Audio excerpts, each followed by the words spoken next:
Dust particles danced in the dim light filtering through the cracked viewport.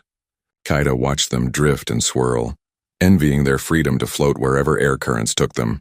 Her claws traced the same scratches on the armrest she had made yesterday and the day before that, and every day for 3 years. The wheelchair creaked as she shifted her weight. Pain shot through her lower back where metal met broken bone. A constant reminder of the plasma strike that had ended everything. She could still feel the heat, still smell burning scales, still hear the screams of civilians she had pushed out of the way. They lived. She had lived too, in the technical sense. Outside her window, a cargo hauler detached from the docking ring and fired its thrusters. Kaida watched it shrink into the black, joining the hundreds of ships that came and went from Refuge Station every day. None of them brought anyone who cared whether she existed. Her hab unit smelled like stale recycled air and old shame. Medical supplies cluttered the small table beside her sleeping mat. Protein bars sat unopened in their box because eating required energy she did not want to spend. The military medals hanging on the wall had stopped meaning anything months ago. Now they just mocked her with memories of when her body obeyed her commands, when her wings could carry her above planets, when other dragons looked at her with respect instead of pity or disgust. The comm panel beeped. Kaida ignored it. It would be the automated rent notice or maybe another message from the Dragon Relief Fund offering counseling services. As if talking would fix a severed spine. As if words would make her people stop treating her like a ghost haunting their perfect society. She pulled herself from the chair to the sleeping mat, a journey of 3 meters that left her breathing hard. Her arms were strong from years of dragging dead weight around, but strength could not fix what was broken inside. She lay on her back and stared at the rust-stained ceiling, counting the water stains she had memorized long ago. Footsteps echoed in the corridor outside. Dragon feet, she could tell by the scrape of claws on metal. They paused near her door. Kaida held her breath, a stupid flutter of hope rising in her chest. Maybe someone had finally come to visit to check on her, to remember she existed. The footsteps continued past her door without slowing. Kaida released the breath she had been holding. Of course, she was the broken one, the failure, the dragon who could not fly. Her people valued strength and grace and power. She had none of those things anymore. The clan had given her this hab and a small monthly credit deposit. They had fulfilled their obligation. Actually, caring was apparently not included.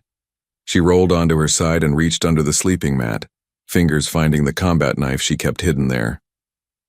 The blade was clean and sharp.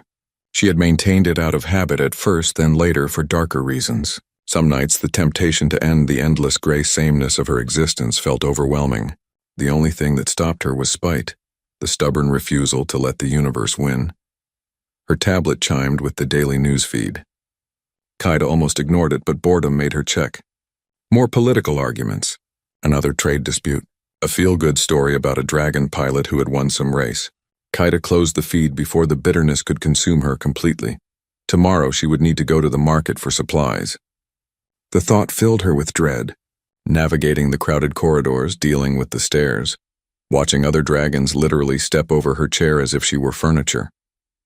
But her protein bars were running low and even spite required calories.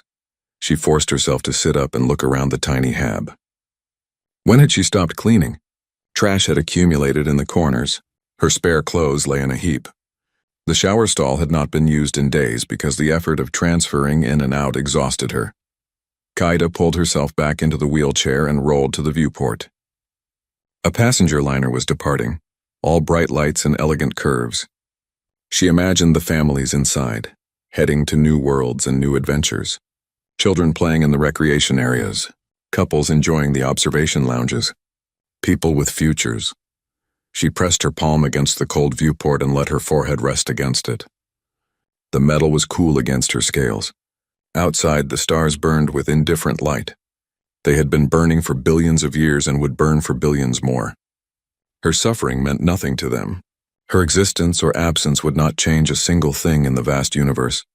A small part of her, buried deep beneath the anger and pain, remembered who she used to be. Squadron leader, defender, protector. That dragon had believed in duty and honor and sacrifice. That dragon had thrown herself in front of a plasma bolt without hesitation, because saving others mattered more than personal safety. Where had that dragon gone? When had survival become simply waiting for each day to end? Kaida pulled away from the viewport and rolled back to her sleeping mat. Tomorrow she would go to the market. She would endure the stairs and the silence and the crushing loneliness. She would come back to this hab and count the hours until sleep offered temporary escape. It was not living. But it was all she had left. She lay down and closed her eyes, hoping for dreams that did not feature plasma fire and falling, and the moment when her body stopped obeying her commands. Those dreams never came, but she hoped anyway, because hope was the last stubborn thing she could not quite kill. The market smelled like 100 different worlds colliding. Spices from the outer rim mixed with engine grease and unwashed bodies. Kaida navigated her wheelchair through the narrow aisles, trying to make herself smaller even though that was impossible. Her crimson scales caught the harsh overhead lights, marking her as different from the mostly gray and brown crowd of mammals and insectoids who frequented the lower-level shops. A vendor pulled his display of fruits back as she approached, as if her presence might contaminate his goods. Kaida pretended not to notice. She had become an expert at pretending not to notice. The protein bars she needed were on the high shelf naturally. Everything important was always just out of reach. She positioned her chair and stretched upward, claws scraping against the metal shelving. The chair rocked slightly. For a moment she teetered, balanced on two wheels, and panic flashed through her. If she fell here in front of everyone, if she lay helpless on the floor while they stepped around her. The chair settled back with a thud. Kaida's hearts pounded triple time. She abandoned the protein bars and turned to leave. Dignity and retreat the only victory available. That was when she nearly crashed into them. A human man jumped back, pulling a small child out of the wheelchair's path. Kaida stopped short, ready to snap an apology or an insult, whichever came first. But the words died in her throat. The man had gray in his dark hair and lines carved deep around his eyes. Scars traced across his knuckles and disappeared under the sleeves of his faded jacket. But his eyes were steady and kind as they met hers without flinching. No pity, no disgust, just acknowledgement that she existed. The little girl clutched a worn stuffed rabbit and stared up at Kaida with open wonder. "You are really big," the girl said in the blunt way children had. "Are you a dragon? A real one?" "Lily manners," the man said gently, but he did not pull the child away. His voice carried exhaustion like a familiar coat worn too many seasons. Kaida found herself unable to form the cutting response she had prepared. The girl's eyes held no fear, no judgment, just pure fascination. When was the last time someone had looked at her like that? When was the last time someone had looked at her at all? "Yes," Kaida heard herself say. "I am a dragon. That is so cool." Lily bounced on her toes. "Dragons are my favorite. You have beautiful scales. They look like rubies. Do you breathe fire? Can you fly?" The innocent questions hit like physical blows. Kaida's jaw tightened. The man noticed and put a hand on his daughter's shoulder. "Lily, sometimes questions can hurt even when we do not mean them to," he said quietly. The girl's face fell. "I am sorry. I did not mean to be rude." Something cracked in Kaida's chest. This child apologizing to her, offering kindness when her own people offered nothing. She swallowed hard. "You did not hurt me," Kaida lied. "Thank you for the compliment." Lily's smile returned, bright enough to hurt. The man met Kaida's eyes again and nodded slightly, a gesture of understanding between two people who knew what it meant to carry pain. "Did you need help reaching something?" he asked, gesturing to the abandoned shelf. Pride made Kaida want to refuse, but he had already moved past her to retrieve the protein bars, placing them in her lap without ceremony or fuss. Just a simple act done and finished, requiring no gratitude or acknowledgement of her limitations. "Thank you," Kaida managed. "You are welcome. I am Owen, by the way. This is Lily." "Kaida, pretty name," Lily declared. "Do you live on the station?" "We live here too. Dad works a lot, but sometimes we go to the observation deck and watch the ships." "Do you like ships?" The child's chatter should have been annoying. Instead, it felt like water on parched ground. Owen caught Kaida's eye and smiled apologetically, but there was warmth there too. "We should let you finish your shopping," Owen said. "It was nice to meet you, Kaida." He guided Lily around the wheelchair with a gentle hand. The girl waved enthusiastically over her shoulder. "Bye. I hope we see you again." Then they were gone, disappearing into the crowd of shoppers. Kaida sat motionless, staring at the protein bars in her lap. The simple exchange replayed in her mind. Owen's steady kindness, Lily's unfiltered joy, the complete absence of pity or revulsion. Beautiful scales. When was the last time anyone had called any part of her beautiful? Kaida finished her shopping in a daze. The stares from other dragons did not sting as much. The vendor who ignored her did not matter as much. Something had shifted, small but significant, like the first crack in ice before the thaw. Back in her hab, she transferred the supplies to storage and then paused in front of the tarnished mirror by the shower. Really looked at herself for the first time in months. Her scales were dull from neglect, but underneath the dust, crimson and gold still gleamed. Her wings drooped, but the membrane was intact. Her face was gaunt, but her eyes still held fire. She looked like someone who had given up. But maybe, just maybe, she did not have to keep being that person. Kaida filled the small sink and began cleaning her scales properly for the first time in weeks. The simple act of self-care felt strange and unfamiliar. But as she worked, she found herself thinking about a little girl's smile and a kind man's eyes and the possibility that not everyone in the universe had forgotten she existed. It was not much, but it was more than she had yesterday, and tomorrow maybe she would go to the observation deck. Just to see the ships, just to exist somewhere other than this hab, just to prove she could. Beautiful scales. The words echoed in her mind as she polished away months of accumulated grime. Maybe the girl was right. Maybe there was still something worth seeing. 3 weeks passed and Kaida kept running into them. Too often to be coincidence, she suspected, though Owen never said anything directly. The observation deck at sunset. The food dispensary during the evening meal. The corridor near the community notice board. Each time Lily would light up and wave, and Owen would offer a quiet greeting and sometimes a small gesture of help. Kaida learned their story in fragments. Owen had been a combat medic in the Frontier Wars, stationed on Dust Belt 7 when his unit got overrun. He never spoke about what happened there, but the way his hand sometimes shook when alarms went off told its own story. His wife died from the plague that swept through the station 2 years back, leaving him to raise Lily alone while working 3 jobs to keep their tiny hab. He looked exhausted every time she saw him. Maintenance shifts, cargo loading, medical bay assistance, all for barely enough credits to cover food and rent. But when he looked at Lily, his whole face transformed. That little girl was his entire world. "Dad says we are a team," Lily explained one day as they sat together on the observation deck. She had brought her drawing supplies and was sketching while Kaida and Owen watched ships dock and depart. "Just him and me against everything." "Your dad is right," Kaida said. "A good team is worth more than anything." "You could be on our team too," Lily offered with the casual generosity of children. "We could be a triangle team. Those are extra strong." Owen smiled but said nothing, letting his daughter's invitation hang in the air. Kaida felt something tight in her chest loosen just a fraction. When was the last time anyone wanted her on their team? The drawings Lily made were childish but earnest. She drew her father as a giant with kind eyes. She drew her stuffed rabbit as a brave knight. And she drew Kaida with wings spread wide and fire curling from her jaws, fierce and powerful and whole. "This is how I see you," Lily said, presenting the picture proudly. "You look like a hero." Kaida stared at the drawing, at this child's vision of her as something more than broken. Her claws trembled as she took the paper. Nobody had called her a hero in 3 years. She had stopped thinking of herself that way long ago. "Can I keep this?" she asked, voice rough. "Of course. I made it for you." That drawing went on the wall of Kaida's hab that night, covering one of the old medals.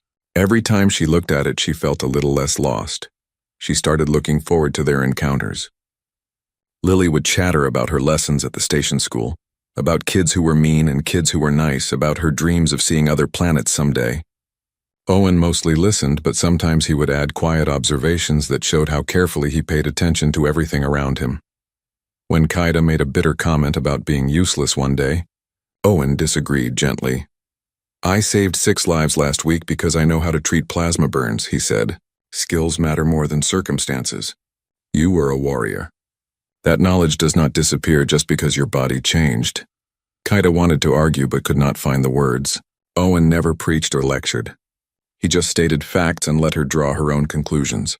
She began making small changes. Cleaning her hab, monitoring station communications from her old terminal, tracking security patterns and ship movements the way she used to. When Owen mentioned in passing that their hab section had failing ventilation and Lily had developed a cough, Kaida used her military access codes to flag it as a critical safety issue. The system was repaired within hours. That was strange, Owen said the next time they met. Maintenance never moves that fast. Kaida just shrugged, but she caught the knowing look in his eyes. He understood but would not embarrass her by acknowledging her interference directly. Lily can breathe better now. He said simply, "Thank you." The weeks turned into a routine. They would meet on the observation deck or the market or the communal areas. Sometimes they just sat in comfortable silence watching the universe go by. Other times Lily would fill the air with questions and stories. Owen would share bits of station gossip or mention problems in the lower levels. Kaida found herself caring about these problems. Not abstractly like when she read news reports, but personally. These were her people now. The forgotten and struggling inhabitants of the lower decks. Owen and Lily had given her something she thought she lost forever. They had given her a reason to pay attention to the world again. She started tracking things more carefully. Security gaps, dangerous equipment, structural problems the station administration ignored. She could not fix everything from her terminal, but she could report issues using her old codes, could route resources, could make sure voices got heard that usually went ignored.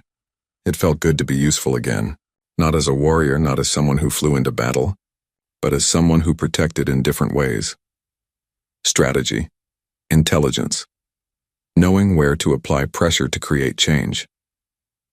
One evening, Lily asked if Kaida was happy now. Kaida considered the question seriously. Happy was too strong a word, but less empty, less hopeless, less alone. Yes. These two humans had somehow slipped past her defenses and reminded her what connection felt like. They had given her purpose without even trying. Getting there, Kaida answered finally. Your dad is right about teams. They make everything easier. Lily beamed and took Kaida's claw in her small hand. Owen met Kaida's eyes over his daughter's head and nodded slightly. Something passed between them.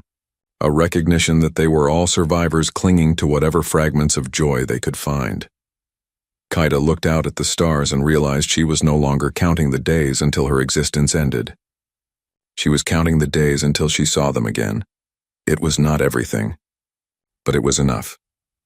For now it was enough. Everything changed the day Owen showed up with a bruised face and haunted eyes. Lily clung to his hand, her usual brightness dimmed to a frightened flicker. The stuffed rabbit she carried looked more ragged than usual, clutched tight like a lifeline. Kaida spotted them from her usual place on the observation deck and felt her blood turn cold. She rolled her chair over quickly, scanning Owen for other injuries. His knuckles were split. He moved like his ribs hurt. What happened? She demanded. Owen tried to smile, but it came out wrong. Nothing to worry about. Just some trouble in our section. Dad would not pay them, Lily whispered, voice small. The mean men came and broke our things. They said they would come back. Red Chain. Kaida had been monitoring their activities on station security channels. A pirate gang that had been growing bolder over the past month, extorting residents in the lower levels where station security rarely bothered to patrol. They targeted the vulnerable, the poor, the forgotten, people like Owen and Lily. Rage ignited in Kaida's chest, burning hotter than it had in 3 years. Someone had threatened this child who saw beauty in broken things. Someone had hurt this man who showed kindness when the world offered none.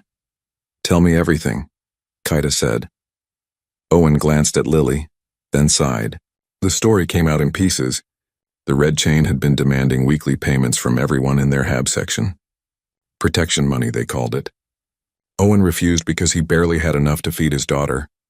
The pirates made an example of him, trashing their quarters and making it clear that next time would be worse. They specifically mentioned Lily, promised that little girls could disappear on stations this size. Kaida felt her claws dig into her armrests. Her wings twitched uselessly on her back. Fury coursed through her, but underneath it ran cold fear. What could she do? She was paralyzed, weaponless, forgotten. Her combat skills meant nothing without the ability to move freely. She could not protect them, could not fight, could not even stand between them and danger. The helplessness felt like drowning. I am thinking about relocating, Owen said quietly. Maybe another section, maybe another station if I can save enough. It is not safe here anymore. Kaida saw the despair behind his stoic mask. Running would not solve anything. The Red Chain would just find new victims. and people like Owen did not have the resources to keep running. Eventually, they would get cornered with nowhere left to go. How long do you have? Kaida asked. They gave us 3 days to come up with the payment or... Owen trailed off, glancing at Lily again. 3 days. Kaida's tactical mind, dormant for so long, suddenly roared to life. She rolled back slightly, thinking hard. She could not fight them physically, but there were other ways to fight. She knew station systems inside and out from her years of military service. She still had access codes nobody had bothered to revoke because everyone assumed a paralyzed dragon was no longer a threat. Go back to your hab and stay there, Kaida said. Do not go anywhere alone. Keep your door locked. Can you do that for 3 days? Owen studied her face. Something shifted in his expression, recognition passing between two soldiers who understood the weight of a promise. What are you planning? Something stupid and dangerous, Kaida said honestly. But I am done watching bad things happen to good people. You do not have to do this. This is not your fight. Kaida looked at Lily, at this little girl who had given her back a reason to care, who had drawn her as a hero when everyone else saw her as trash. Then she looked at Owen, at this exhausted man who had shown her dignity when her own people showed her nothing. Yes, it is, she said firmly. You are my team, remember? Triangle teams are extra strong. Lily's eyes widened. Despite her fear, a small smile appeared. You remembered? I remember everything you tell me. Owen gripped Kaida's shoulder, the touch brief but conveying everything words could not. Trust, gratitude, recognition of the risk she was taking. 3 days, he said. We will be ready for whatever you need. They left together, father and daughter, heading back to their damaged hab. Kaida watched them go and then rolled back to her own quarters as fast as her chair would carry her. She had work to do. The next 2 days blurred into endless hours at her terminal. Kaida mapped red chain movements through security footage. She identified their leader, a vicious alien named Garn who enjoyed hurting people. She found their hideout in the abandoned cargo section. She traced their plans and learned they intended a major raid on the lower hab levels in 3 days, planning to take hostages to force compliance. Owen and Lily were specifically listed among primary targets. Kaida's claws flew across her terminal, pulling up schematics and access codes. She hacked into environmental systems, security protocols, emergency networks. Her military training came flooding back. Every lesson in strategy and tactics suddenly relevant again. She could not fight them with her body, but the station itself could become her weapon. On the 3rd night, Kaida sent Owen a single message. Stay in your hab no matter what you hear. Trust me. His reply came immediately. We trust you. Be safe. Lily added a second message, just a drawing of a dragon breathing fire with the words hero written in crayon beneath it. Kaida looked at that drawing for a long moment. Then she turned back to her terminal and began executing the plan. The red chain had picked the wrong station. They had threatened the wrong people.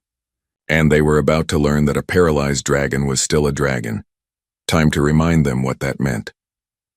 40 armed pirates moved through the lower levels like they owned them. Confident, cruel, expecting easy prey and quick surrender. Garn led them, already counting credits from the hostages they would take and the fear they would spread. The station had other ideas. Blast doors slammed shut without warning, sectioning off corridors and trapping groups of pirates in isolated zones. Emergency alarms shrieked from random directions.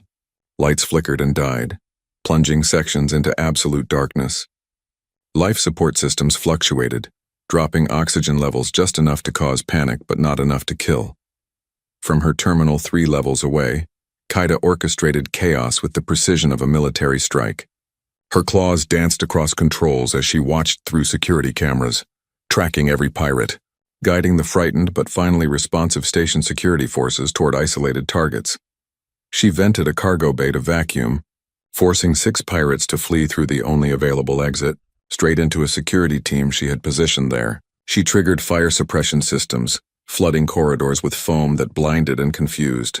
She even reactivated ancient defense turrets in the old cargo section, automated guns that had not fired in a decade roaring to life and scattering the main pirate force. The station was her body now, every system her weapon, every camera her eyes, but the pirates were not stupid. Garn screamed orders through his comm, and someone on his team figured out that the chaos was controlled, directed from somewhere specific. They traced the security overrides back to their source, Back to Kaida's hab section. She saw them break away from the main group on her monitors. 6 heavily armed pirates, Garn leading them, heading straight for her location. She had maybe 3 minutes before they reached her door. Kaida kept working, fingers flying as she sealed more sections and guided security teams toward the remaining pirates. She bought every second she could. When the pirates began cutting through her door with plasma torches, she calmly deployed the last of her surprises.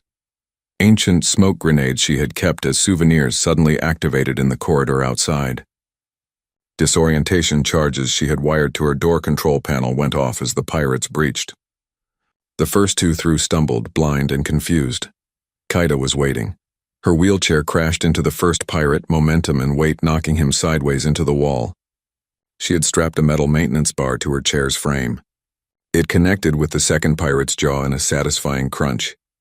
Her claws raked across a third pirate's face as he tried to grab her. For 10 glorious seconds she was a warrior again. Her upper body strength, maintained through 3 years of pulling herself around, proved devastating in close quarters. She fought with desperate fury, with the rage of someone who had been called broken for too long. But there were too many. A kick caught her chair and flipped it sideways. Kaida crashed to the floor hard, vulnerable and exposed. She clawed at the deck plating, trying to drag herself toward the maintenance bar now lying 2 meters away. Garn stepped through the smoke, weapon raised, his face twisted in anger. "You think you can stop us, crippled dragon? You are nothing but trash." Kaida bared her teeth. "I held you off long enough." That was the point. Garn's expression shifted to confusion just as the access panel behind him exploded open. Owen burst through with 3 other station residents he had rallied while Kaida kept the pirates busy. They were not soldiers, but they were desperate and angry, and they outnumbered the remaining pirates. The fight was brutal and brief. Owen moved with the cold efficiency of a combat medic who knew exactly where to strike to disable an opponent. He dropped 2 pirates before they could react. The other residents fought with improvised weapons and raw fury. Station security finally arrived, flooding the hab with armed officers who had been guided to this exact location by Kaida's careful positioning. The remaining pirates surrendered or were beaten down. Garn lay unconscious at Kaida's feet, defeated by the dragon he had called trash. Owen helped Kaida back into her wheelchair, hands gentle despite the violence still echoing around them. His face was bleeding, but his eyes were clear. "That was incredibly stupid," he said. "I know. Also incredibly brave. Also that."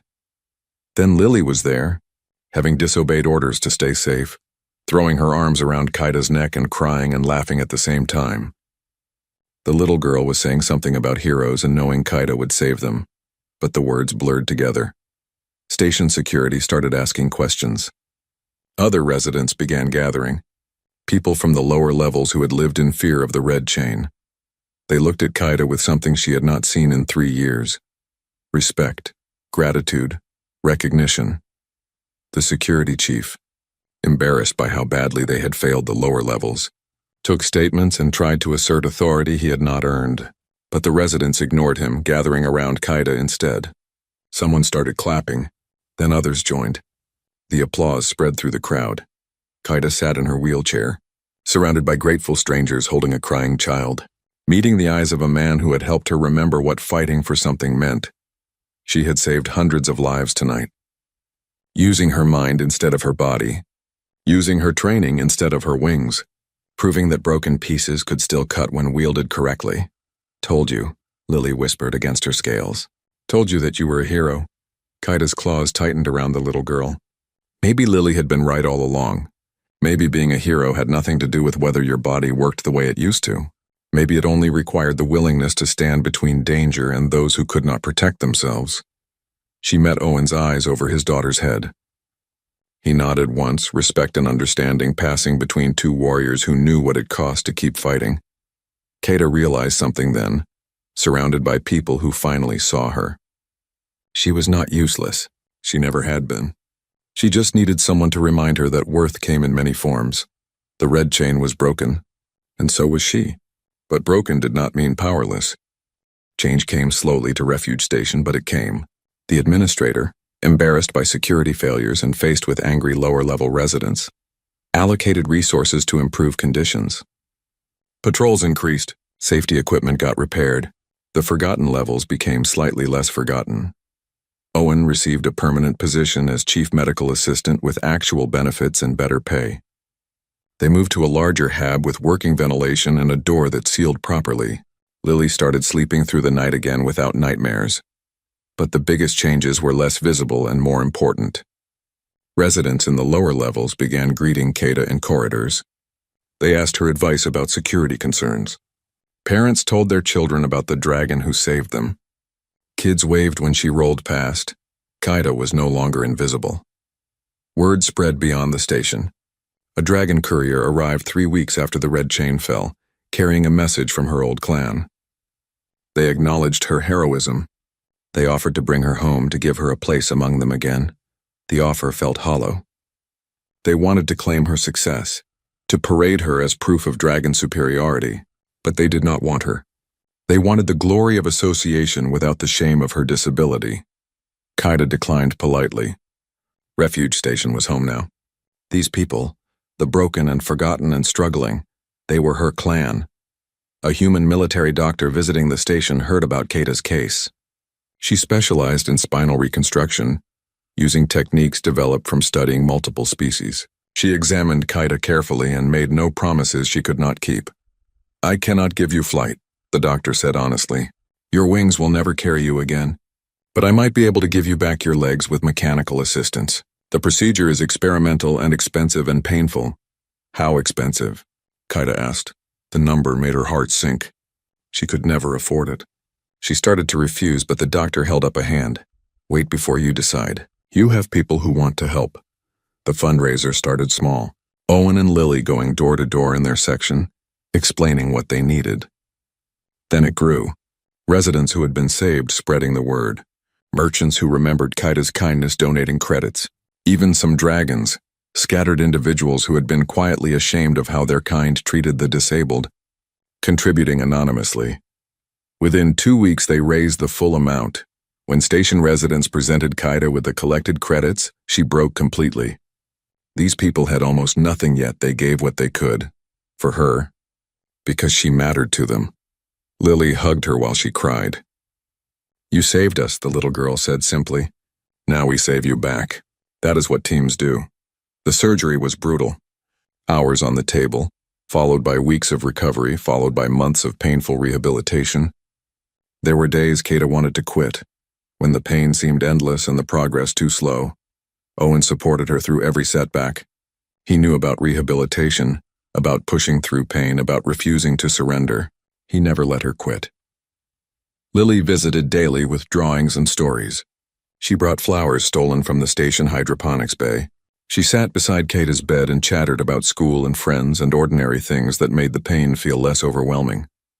Gradually, with mechanical braces supporting her damaged spine and sheer stubborn determination, Kata learned to walk again.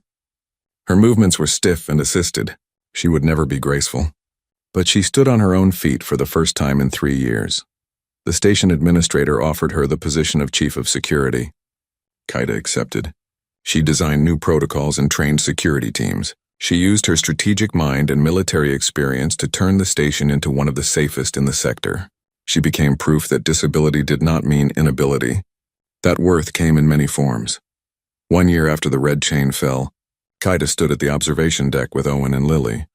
Actually stood, braced and supported but upright. She watched ships dock and depart, seeing opportunities instead of reminders of loss. Lily held her claw on one side. Owen stood on the other, his presence steady and solid. They had fallen into a routine, this strange little family that nobody planned but everyone needed. Shared meals in the evenings, homework help, movie nights. The ordinary rhythms of people who chose to face life together. "Are you happy now?" Lily asked. Kata looked down at this child who saw beauty in brokenness, at this man who showed her that dignity was a choice, not a condition. She thought about her new job, about the residents who greeted her with respect, about waking each day with purpose. She thought about the dragons who forgot her, and realized she did not miss them. She thought about flight and admitted she grieved it still. But grief and joy could exist together. She could mourn what she lost while celebrating what she found. "Yes," Kata said truthfully. "I am happy." "Good," Lily declared. Because you are stuck with us now. We are a triangle team forever. Owen smiled and rested his hand on Kaida's shoulder. In his eyes she saw understanding of the journey they had both made. From broken soldiers to found family, from surviving to living. Kaida looked at her reflection in the viewport. Her scales gleamed crimson and gold again, properly cared for and polished. Her posture was straighter. Her eyes held purpose instead of emptiness. She would never fly, but she had found something better. She had found people who saw her worth when she could not see it herself. She had found that humans, these supposedly fragile creatures, possessed a strength her people never understood. They did not abandon the broken. They lifted each other up. They found beauty in scars and value in differences. The greatest strength was not standing alone. It was accepting the hands that reached out to help you rise. It was becoming the hand that reaches for others. Kaida had been paralyzed for 3 years. But sitting alone in that hab, drowning in despair, she had been more broken than her spine. A battle-worn human and his little girl had reached out, and in reaching back, Kaida had discovered that being whole had nothing to do with working legs. She was complete. She was loved. She was home.